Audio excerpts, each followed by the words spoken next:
Replay, ça s'est passé sur Radio Antasia. Radio Antasia. Bienvenue à tous, chers enchanteurs et enchanteresses de Radio Antasia, c'est Alexandra pour la chronique de la magie d'Avalon. Et donc aujourd'hui, pour ce 9e épisode, nous allons un petit peu plus parler de ce que c'est en fait sur ce cheminement de prêtresse d'Avalon que j'ai pu parcourir, ce que c'est de renouer avec les pouvoirs du féminin.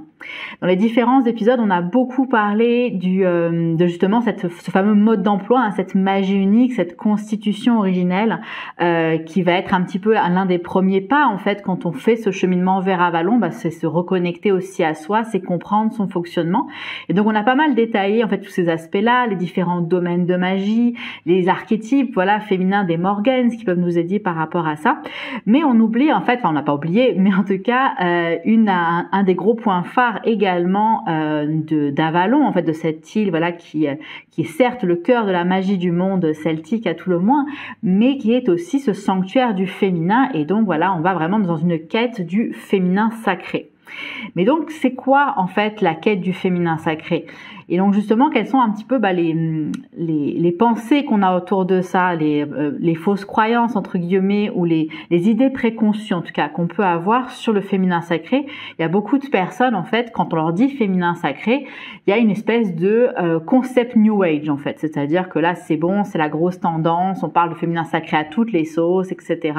Ça veut plus ou moins rien dire. Les gens ne connectent pas vraiment à ça parce que ça apparaît comme une mode de plus, un concept New Age un petit peu. Parfois pour certains ça peut paraître comme un peu sectaire, c'est-à-dire ces cercles de femmes, on sait pas trop ce qui s'y passe, est-ce qu'il y a des rituels bizarres, est-ce que on est dénudé à chanter à la lune autour d'un feu, à égorger des chèvres ou que sais-je, ce genre de choses-là, plein de rituels bizarres. Parfois aussi les gens vont penser qu'il y a un surfocus sur la sexualité et qu'ils sont pas forcément prêts à ce type de travail de groupe, etc. Bref, toutes ces différentes pensées-là en fait qu'on peut avoir sur le féminin sacré, et donc pour beaucoup de personnes, ils sont pas spécialement intéressés.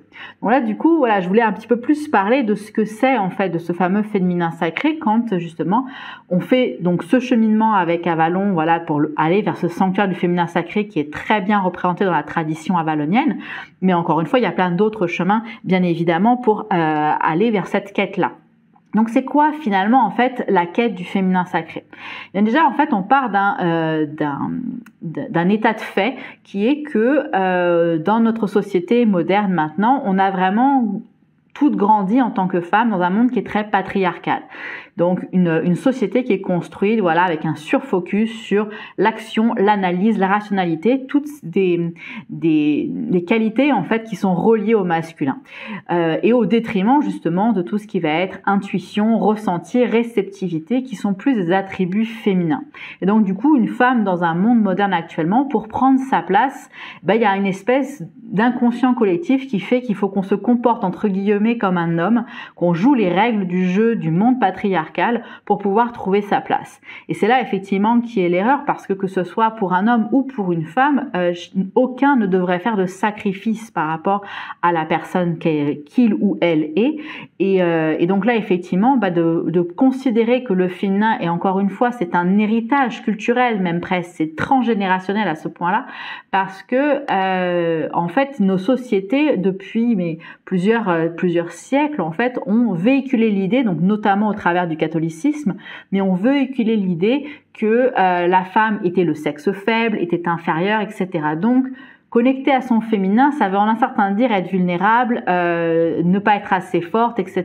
Ce qui est bien évidemment faux. C'est simplement que nos forces ne résident pas au même endroit et qu'on peut justement être tout aussi forte et positionnée dans notre monde simplement en jouant nos propres règles du jeu plutôt que de jouer les jeux de l'autre. Vous savez que quand on joue à un jeu, quel qu'il soit, si vous utilisez les forces et les outils de quelqu'un d'autre pour arriver au même résultat, mais que ces outils ne vous correspondent pas, ils ne sont pas adaptés à vous, et bien évidemment vous allez perdre.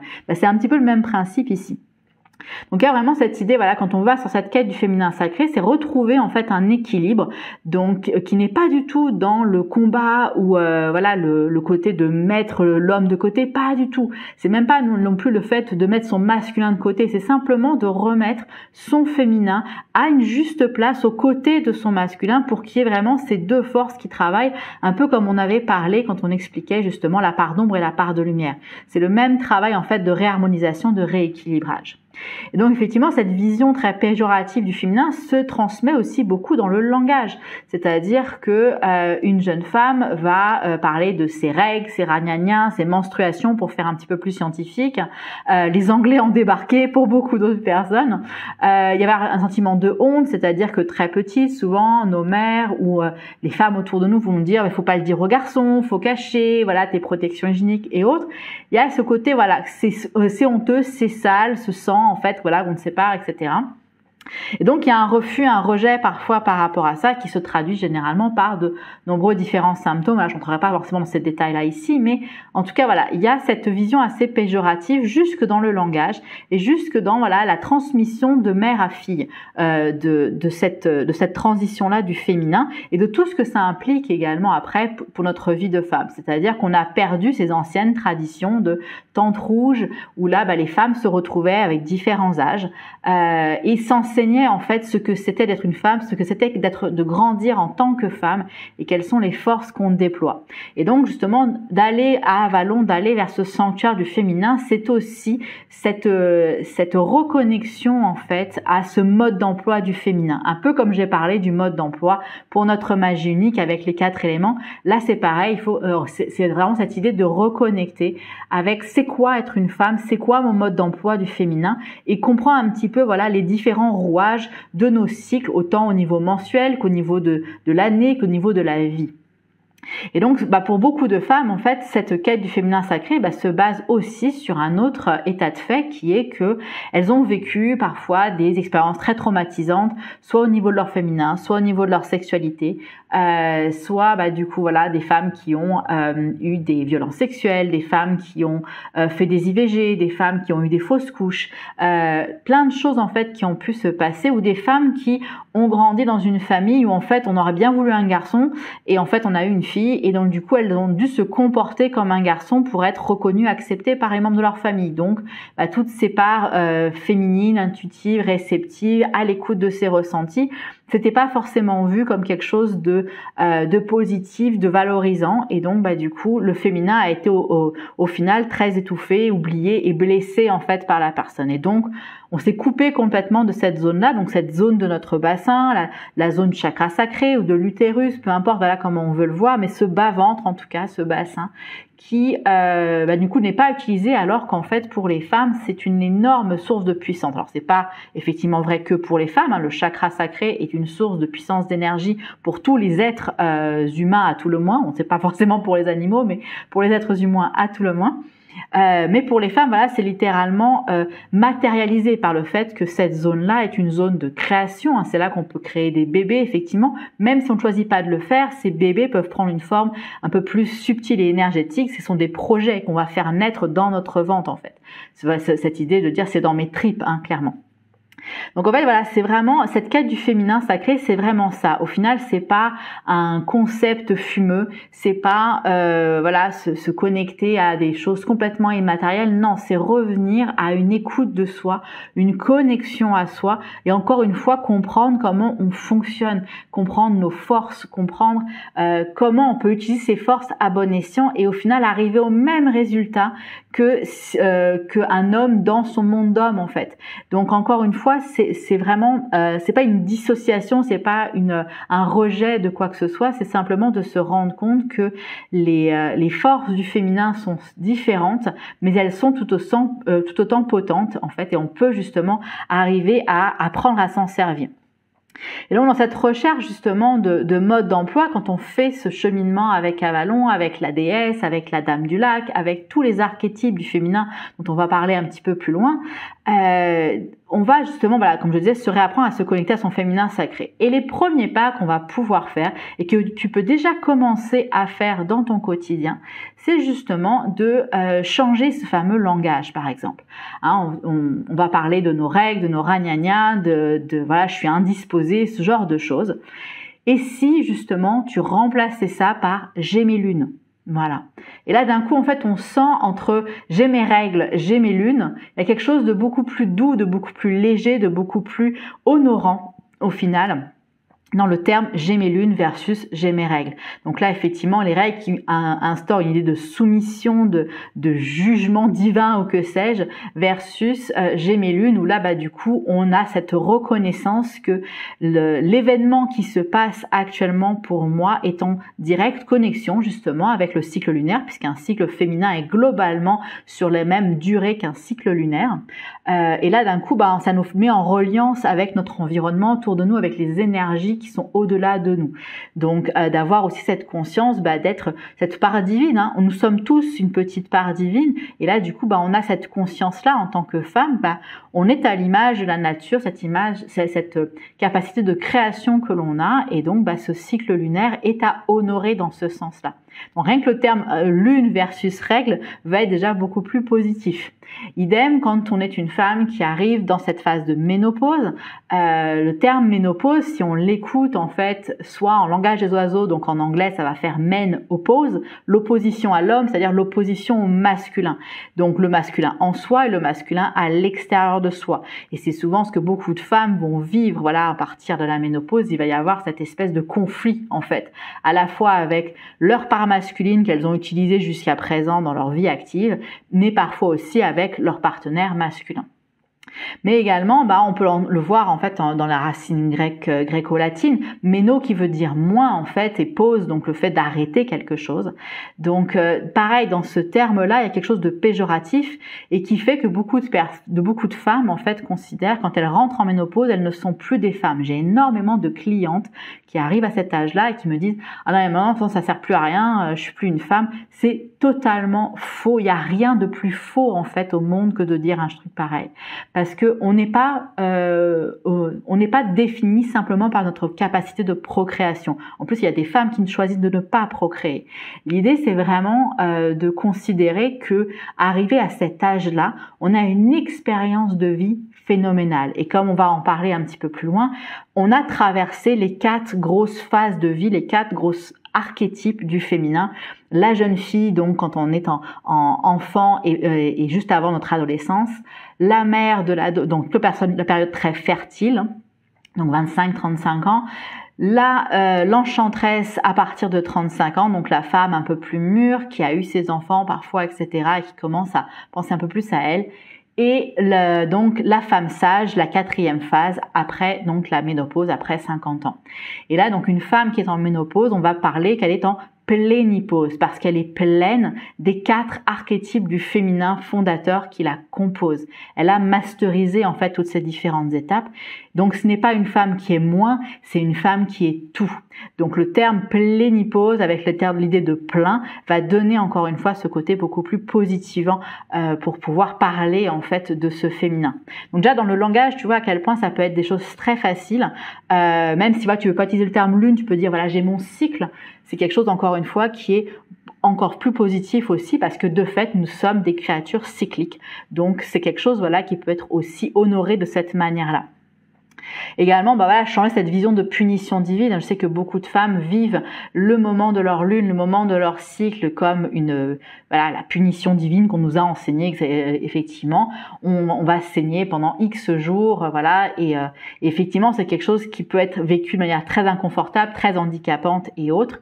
Mais encore une fois, c'est la manière dont on va vivre nos moments de lune, nos moments de cycle, va être définitivement déterminée par rapport à tout le mois mois qui s'est passé juste avant. Comment est-ce qu'on a honoré notre féminin, respecté notre féminin pendant toute cette période-là? Est-ce qu'on a été full dans notre masculin et du coup on a complètement zappé notre féminin, et du coup notre cycle va être vécu bien moins facilement que lorsqu'on a pris ce temps d'honorer son féminin au fur et à mesure. Alors il y a plein de manières de le faire, effectivement, j'aurais pas le temps de tout expliquer ici, mais c'est de considérer en fait, est-ce que je m'offre assez par exemple de moments de calme, de pause, de réceptivité, d'écoute de mon intuition. Ça peut être des méditations, ça peut être de prendre un bain, de se balader en forêt, peu importe en fait. Mais est-ce qu'à un moment donné, je considère que je suis femme et que j'ai des choses en fait à vivre avec ça, et connecter à ces forces-là. Donc toutes ces ce cheminement du féminin sacré qu'on peut faire avec Avalon, c'est aussi ces premiers pas pour pouvoir connecter à ce mode d'emploi du féminin, changer son langage, changer sa vision, reconnecter aux différents cycles. Donc que ce soit les 4 semaines du mois, comme je dis, nos 4 semaines du mois sont reliées aux 4 archétypes du féminin. La première semaine du mois, donc juste après nos lunes, ça va être la phase de la jeune fille, donc ça relié à la lune croissante. La phase ovulatoire, la deuxième semaine, va être reliée à la pleine lune et à la phase de la mère. La troisième semaine, la lune décroissante va être reliée à ce moment donc post-ovulatoire, où là on rentre dans la phase de l'enchanteresse. Et la quatrième semaine, la semaine de nos lunes, nous sommes dans la phase de la sorcière.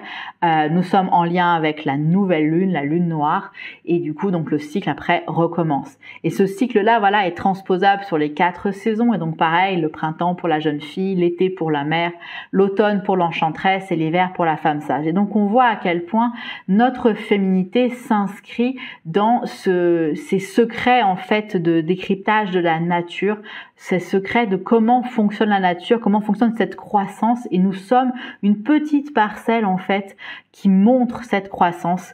Et donc on habite littéralement cette croissance et on projette cette croissance dans le monde quand les personnes avec lesquelles on peut interagir. Donc effectivement, reconnecter avec tout ça est quelque chose qui va nous permettre de rentrer dans une puissance assez phénoménale, parce qu'on va pouvoir juger et jauger notre énergie selon chaque semaine, par exemple, ou selon chaque période de l'année. On va pouvoir justement utiliser différemment. Il y a par exemple des études américaines qui ont montré, quand on donne des jours de congé, par exemple, aux femmes qui sont dans leur lune, ils vont leur donner 4-5 jours de congé pour la période de leur lune. Et ils se sont rendus compte que la productivité de cette femme-là dans une entreprise, au bout d'un mois, n'était pas moindre qu'un homme parce qu'elle avait eu plus de jours de congé. Parce qu'au final, les moments où elle est justement dans sa phase de la jeune fille ou de la mère, elle est full productive, elle est pleine d'idées, pleine de projets, elle va aider ses collaborateurs, etc.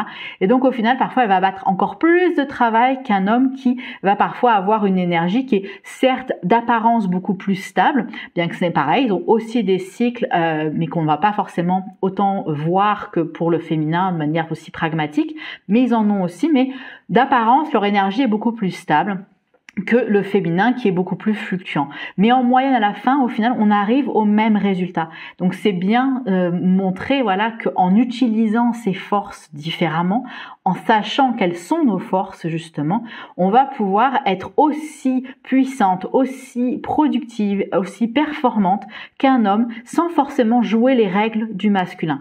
Donc ça, c'est quelque chose vraiment à garder en tête, qui peut vraiment commencer à nourrir aussi ce travail de reconnexion à notre féminin, de guérison à ça, parce que c'est pas un chemin qui peut être facile, dépendamment de ce qu'on a vécu dans notre histoire avec notre féminin.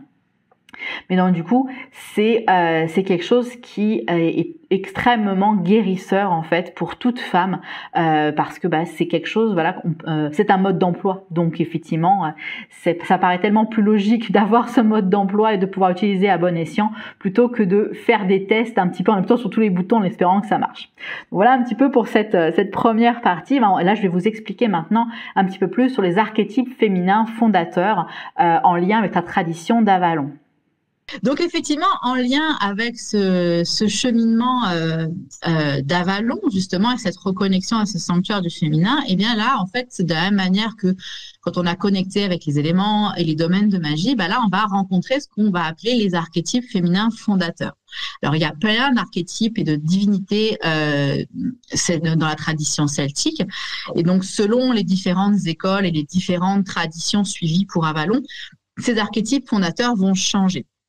Donc là, moi, je vous présente ceux avec lesquels je travaille, mais c'est pas coulé dans le marbre, hein, encore une fois. L'idée, c'est vraiment de choisir une représentation de ces 4 archétypes féminins fondateurs. Donc, comme je disais, la jeune fille, la mère, l'enchanteresse et la femme sage. Et donc là, effectivement, selon les divinités qui vous attirent la tradition celtique, certains vont connecter avec Dana plutôt qu'avec Rhiannon, plutôt qu'avec Arianrhod, par rapport à l'archétype de la mère, par exemple. Mais voilà, c'est vraiment, ça peut être très personnel, c'est simplement dans cette idée de garder un petit peu comme les 4 éléments, d'avoir 4 éléments fondateurs féminins qui représentent ces différentes énergies-là. Donc effectivement, dans ma pratique en fait avec Avalon, les archétypes fondateurs féminins que j'ai choisis, effectivement, vont être représentés par Brigide, effectivement pour la jeune fille, donc la petite jeune fille pure, voilà, ce côté de feu de créativité justement, voilà, qui naît, avec Dana pour la représentation de l'archétype de la mère, donc Dana qui est effectivement la mère, hein, au niveau irlandais, les Tuatha Dé Danann, donc le premier peuple, etc. Sur la tradition celtique large. Morrigan, bien évidemment aussi pour l'enchanteresse, donc l'archétype vraiment de cette femme qui a plein de pouvoirs de magie. Morgane est souvent considérée comme une divinité centrale pour les personnes justement qui sont reliées à la magie, à la sorcellerie, etc. Et enfin, Keridwen pour l'archétype de la sage, qui donc avec son chaudron de connaissances et d'inspiration va représenter cette énergie de la femme qui a toutes les réponses, entre guillemets. Et on peut y rajouter, bien évidemment, moi, ce que j'aime beaucoup faire dans cette pratique d'Avalon, c'est d'y avoir, en fait, un petit peu comme le 5e élément qui est incarné par nous-mêmes, par cette alchimie des 4 autres éléments que l'on crée de manière unique. Et bien là, de la même manière, dans ce travail avec le féminin, ces 4 divinités, en fait, et ces 4 archétypes féminins peuvent être sublimés par un 5e. Et donc, bien évidemment, là, on va parler de la Dame du Lac qui incarnera l'archétype de la souveraine. Donc, celle qui a justement incarne, en fait, de manière complètement mixée et reliée ces 4 autres archétypes de féminin. Donc là, dans cette tradition-là, du coup, il y a chaque divinité, en fait, dans la tradition d'Avalon, va pouvoir être associée avec un lieu précis sur l'île d'Avalon. Donc effectivement, souvent on va associer Brigide avec la source blanche, donc cette source qui représente le liquide en fait sexuel, le liquide transparent en fait de la déesse. Dana qui elle donc pour l'archétype de la mer, qui est souvent associée avec la colline du Calice, donc cette zone de l'île d'Avalon également qui représente un petit peu le ventre de la déesse. Je l'avais mentionné que l'île d'Avalon et même la topographie même de la ville de Glastonbury représente cette femme, ce corps de femme allongé, et donc du coup la colline du Calice représenterait son bas-ventre. Donc une zone qui va être rattachée à ces énergies de la mer. Morrigan qui effectivement donc dans ce complexe de l'enchanteresse va être la transformatrice un petit peu en fait, et souvent associée donc à la source rouge, cette source féerique qui du coup représente un petit peu le sang lunaire de la déesse et qui va être à la fois force de purification et force de régénération, revitalisation, connexion en fait à ces profondeurs intuitives. Et enfin, Keridwen, qui, donc, dans la tradition celtique, en fait, de la légende du Graal, le Graal n'est pas une coupe qui aurait récupéré le sang du Christ, mais serait le fameux chaudron de Keridwen, donc cet objet qui contient toute la source de la connaissance, de l'inspiration du monde, et qu'il est dit dans la légende qu'il serait donc enterré au centre de la colline du Thor, cette colline labyrinthique, qui aurait donc la représentation du labyrinthe que l'on voit à l'extérieur de la colline serait dans la légende justement cette représentation interne dans cette colline, et donc au centre de ce labyrinthe siégerait Keridwen avec son chaudron d'inspiration. Donc en fait, quand on va être dans notre dans notre quête et dans notre travail avec Tradition d'Avalon, on va justement aller visiter ces différents lieux en méditation ou dans la vraie vie si on va vers Glastonbury ou dans d'autres lieux d'ailleurs dans le monde. Encore une fois, Glastonbury est juste un des phares en fait et portails physiques d'Avalon, mais il y a d'autres régions du monde en fait qui peuvent avoir ces différentes représentations pour nous permettre de nous connecter à ces énergies des 4 archétypes féminins. Mais l'idée dans cette concept de lien avec Avalon et avec cette île justement sanctuaire, c'est d'aller visiter, rencontrer ces différents personnages, de recevoir leurs enseignements et qui nous permet justement de nous relier à nos propres enseignements intérieurs, encore une fois, et donc de renouer avec chacune de ces archétypes féminins qui nous composent. Et donc, pour s'y relier, généralement, on va pouvoir s'associer à ça. Donc, en fait, on voit que ces 4 archétypes fondateurs sont très liés, en fait, avec les mouvements et les cycles du féminin. On a un cycle globalement de 28 jours, correspondant à un cycle lunaire. On est relié à ces différentes 4 saisons par rapport au fait que justement on a cette capacité de création un petit peu comme la nature au final. Bref, on est vraiment très relié à ça et on peut se relier à ces différents archétypes, que ce soit via donc la tradition d'Avalon dont je parle, avec ces différents lieux de ressourcement magique, soit après de pouvoir faire ce lien-là entre ce que l'on connecte, encore une fois, dans ces différents voyages méditatifs d'Avalon avec notre quotidien, et donc de faire le pont entre les deux, toujours en fait faire ce pont entre les deux.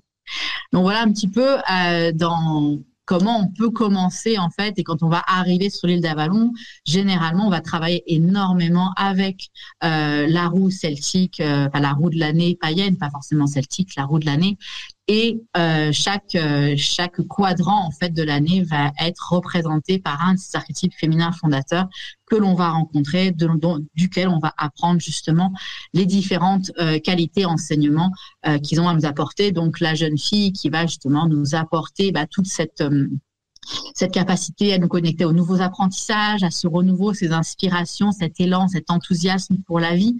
La mère qui va nous enseigner tout ce côté de bienveillance, de patience, d'enseignement, de créativité, de fertilité.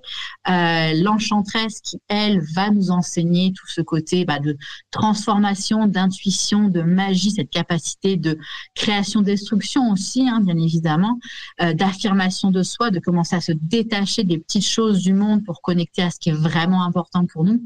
Et enfin, la femme sage qui, elle, va nous permettre de nous enseigner cet art de la contemplation, de l'introspection, du bilan, d'être dans cette intégration et son lâcher-prise, cette sérénité.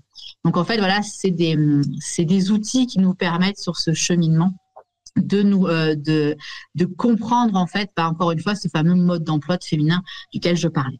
Est-ce que tu veux repartager autour donc de ta cliente justement qui a eu une expérience concernant la méditation compliquée pour entrer dans la grotte? Est-ce que c'est cette partie-là qui... Alors après, c'était juste en termes d'exemple, simplement de faire cette reconnexion à son féminin pour beaucoup de femmes n'est pas quelque chose qui est assez aisé.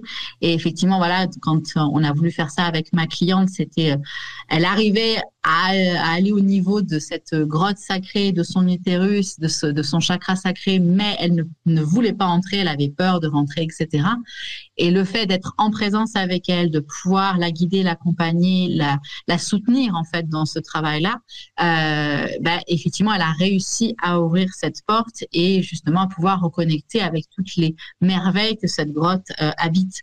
Et donc du coup maintenant est en capacité, n'a plus peur d'y aller juste par elle-même, mais parfois on a besoin de ce petit coup de pouce parce que, comme on le disait, en lien avec tout ce qu'on a pu traverser dans soit notre histoire de cette vie-ci, soit de toutes les autres vies d'avant, ça peut être très compliqué parfois de connecter à ça tout seul, et on a besoin de se sentir protégé, soutenu en fait par quelqu'un qui va nous tenir la main entre guillemets pour aider à passer la porte.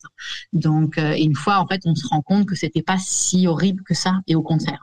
Donc là effectivement pour ma cliente ça a été une belle guérison pour elle, et généralement en fait c'est le cas, c'est-à-dire souvent on imagine les pires choses possibles alors qu'en fait c'est pas aussi pire si je puis dire que ce qu'on aurait pu croire au départ. Mais imaginez un petit peu que le corps humain, c'est comme si c'est comme si c'était une grande machine en fait, et qu'il y a des zones que vous n'avez pas allumées.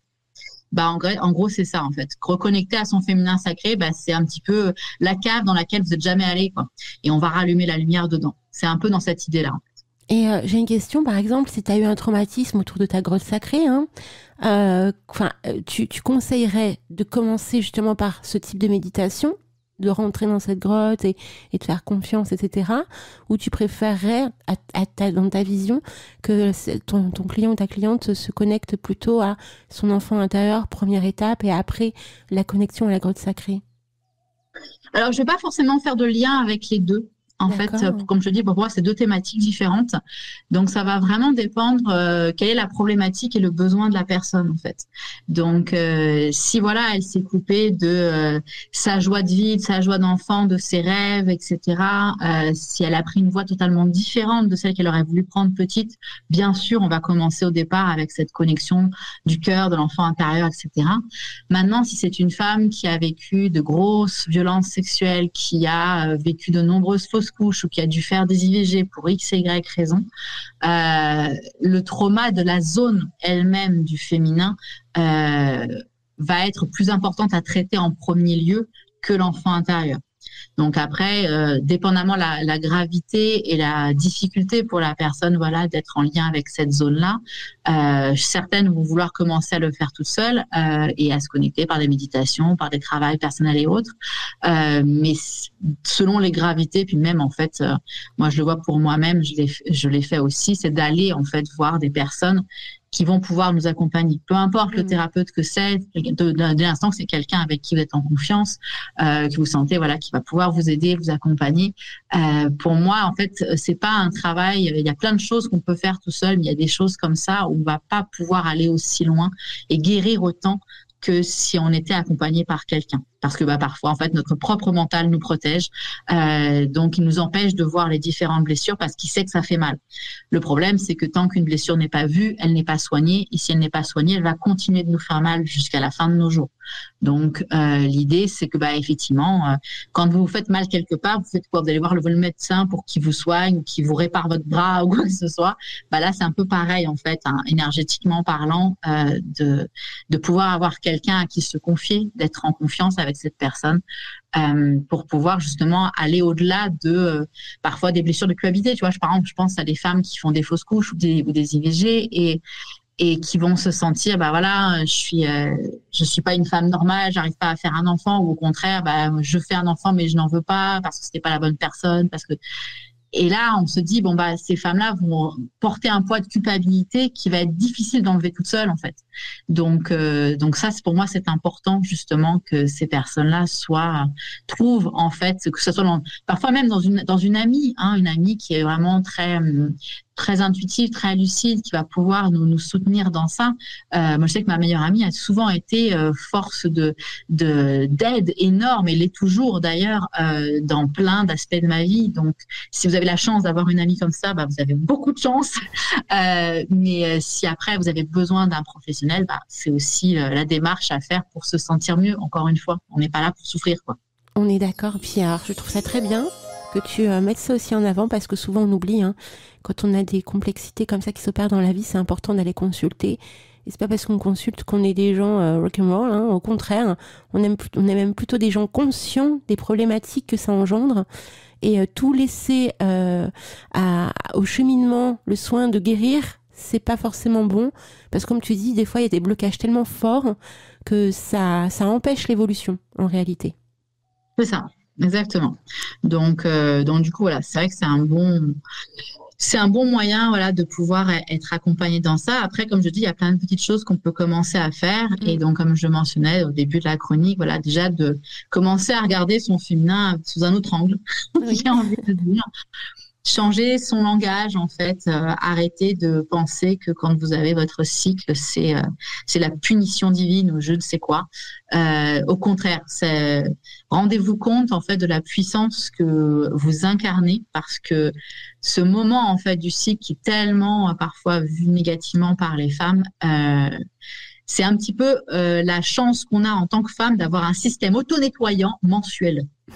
Ces messieurs pourraient nous envier parce que du coup, nous, on peut vraiment faire passer pas mal d'émotions et de compréhension mensuellement, alors que les cycles masculins sont plus saisonniers en fait. On est sur du 3-4 mois généralement sur les cycles masculins. Donc ils n'ont pas forcément physiquement cette capacité-là. Donc justement, c'est de renouer avec ces forces-là. Il y a plein d'ouvrages en fait sur ça. Donc si justement on veut passer au-delà du New Age, j'ai envie de dire.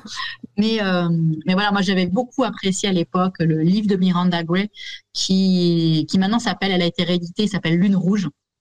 Et elle explique aussi à travers un petit conte initiatique. Enfin, c'est vraiment très bien fait et très pragmatique pour le coup, pour se rendre compte de tout, parfois les pensées et les croyances avec lesquelles on a grandi. Donc rien que ça, je pense que ça peut vous aider. Il y a plein d'autres. Si vous avez besoin d'autres ouvrages, de conseils sur ça, je vous invite à m'écrire parce que j'aurai plein de références à vous partager.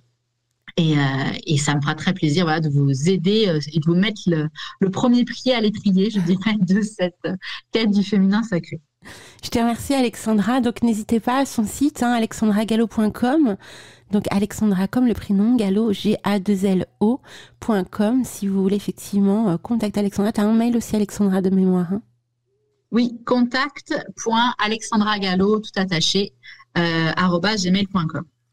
Et avant de terminer cette chronique, quelques petites actus du moment. Donc, si tu as été, ça t'a plu d'en apprendre un petit peu plus sur ces différentes forces du féminin et que tu veux aller encore un petit peu plus loin, eh bien, du coup, sache que j'ai un module spécifique des soins du féminin sur mon site internet alexandragallo.com avec justement une introduction un peu plus conséquente sur le féminin sacré.